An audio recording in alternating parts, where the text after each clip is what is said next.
Bonjour mes amis, bonjour. Que Dieu vous bénisse tous au nom du Seigneur Jésus. Vous savez que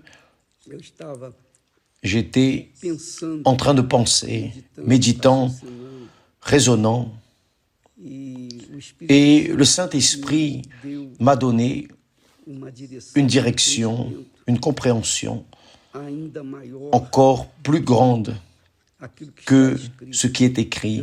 Jésus a dit, « Je suis venu pour que les brebis aient la vie et l'aient en abondance. » Quand Dieu dit « vie » et la vie, c'est déjà grand, c'est déjà immensurable. Mais quand il dit, lorsqu'il insiste « vie en abondance », là, cela fuit de l'entendement, cela fuit de tout ce que nous savons, de grandeur, de gloire, de majesté, de richesse, de pouvoir, de tout. C'est une vie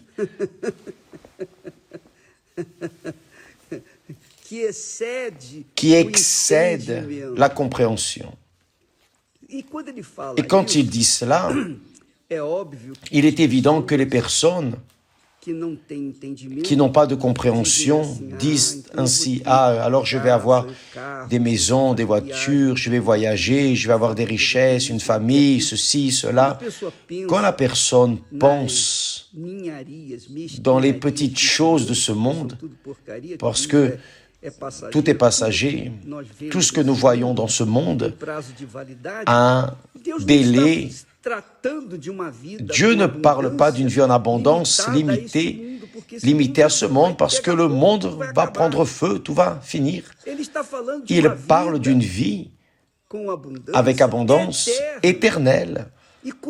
Et elle commence, cette vie en abondance commence au moment, dès l'instant où la personne reçoit le Saint-Esprit.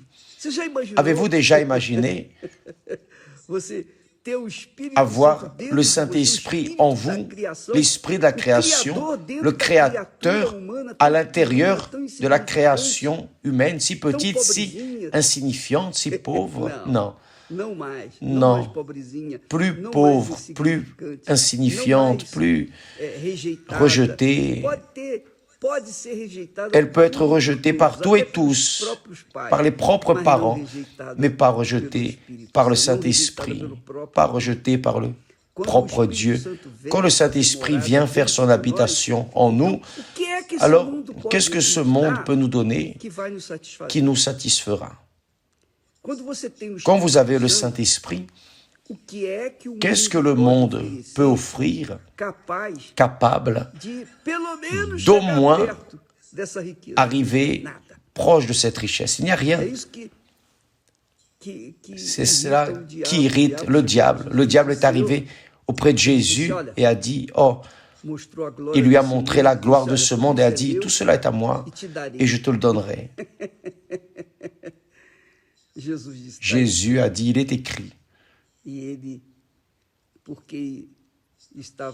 parce qu'il était rempli du Saint-Esprit, il avait la compréhension que rien que le monde ne puisse lui offrir pourrait surpasser ce qu'il avait déjà, la richesse de vie qu'il avait déjà.